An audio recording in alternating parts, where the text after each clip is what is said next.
Okay, hi everyone. This is a little bit of continuation of the what we have learned last week. All right. So last week we have looked into the DNA.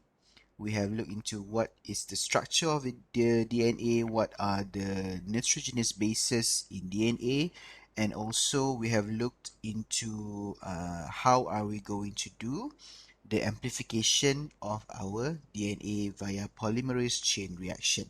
Alright, so this is the continuation of after we have amplified our DNA. So what do we do with the DNA to come up with the identification purposes? Alright, so after we have amplified our short tandem repeats, now we are going to detect them one by one.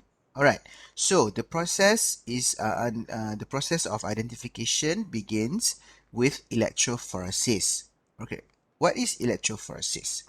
Okay, electrophoresis is an analytical method where we separate the DNA based on its size and charge. Okay, so the size here you can determine by the length of the short tandem repeat that you have been using.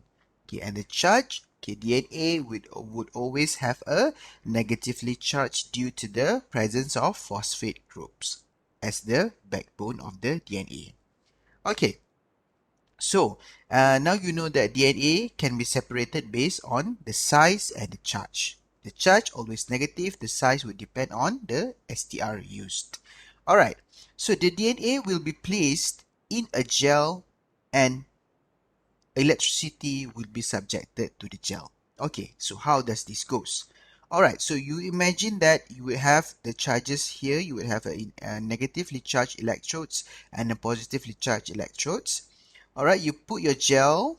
This is the yellow is the gel and it will be inside a solution. Alright, so the gel would be divided into in this case it will be divided into 4 wells. Okay, dia ada 4 well kat sini, 1, 2, 3, 4 well ataupun we can call it slots. Alright, so this well we would put your DNA inside this slot. Alright, the DNA that we have amplified inside our polymerase chain reaction. So the amplified DNA would be put into here and onto the 4 slots lah, right? So basically, what you can what you can expect is that the longer bands would travel much more slower towards the positively charged electrode because of why? Because of the negatively charged DNA. So the longer bands means that the the larger size of the STRs would travel much more slower as compared to the shorter STRs or shorter bands, right? Okay, so that is electrophoresis. Okay, so this is what I've mentioned. Negatively charged DNA would moves towards the positive end. All right, the smaller fragments would move much more faster and farther than the larger size. All right, so your fragments will be in terms of different sizes and also different lengths lah, because of the length of the STR. Each individual's electrophoresis results will look different because of the DNA sequence of each person. As I've mentioned before, when you look here, when you look at this person, okay, so the first man here would have a short tandem repeats of 7 and then 6. The second one would have 4 short tandem repeats and then continue with 19 short tandem repeats. So these differences in terms of location and the number, which is the size of the short tandem repeat, would create individuality. All right? Okay. Where is it? Okay. So yes. All right. So let's look at an example of electrophoresis gel. Okay.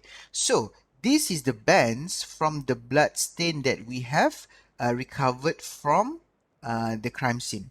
Okay. So Bob, Sue, John, and Lisa here are the suspect for this case. Okay, we are suspecting either one of them is going to own for this blood stain. All right. So based on this, can you let me know? I would put this inside the forum for this lecture. Can you let me know which of these people, Bob, Sue, John, or Lisa, belongs the blood stain? Alright, so this is the blood stain you recovered from the crime scene. So which of them, either Bob, Sue, John, and Lisa, have this blood? Alright, okay, so this is for you to look at. Alright, okay. So this is also another type of function of electrophoresis, which is in this case we are looking for the DNA paternity testing. So for this one also, this is the mother, this is the mother's band, this is the child's band. So now we are looking at the father 1, father 2, or father 3. Okay, based on this, you also need to let me know inside the forum which is the father of the child. All right. It's quite simple actually. All right. So, okay. So now we are going to look at into the FBI's CODIS DNA database. All right. So CODIS is a combined DNA index system which has been launched in October 1998. Okay. So this is only available inside America. All right. The United States of America. All right, so it links all of the 50 states in America. All right, so it requires only more than 4 RFLPs markers or 13 core STR markers. So, the US, the government of US, have sequenced all of the DNA inside the people in the US. So they have decided there are 13 core STR markers that are going to be used for identification purposes. So these STR markers are going to be used for linking serial crimes and unsolved cases with repeat offenders. All right, so they are going to be used for linking serial crimes. So for example, the first case that you've got, and then you look at into the DNA. Okay, there is no person that there is no suspect inside the database. Right. So then you would key in the DNA that you've got. So you would not be able to solve the first one. So there is a second crime.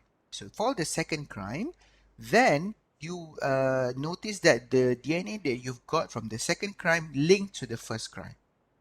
All right. So this emphasize that this is a serial crime.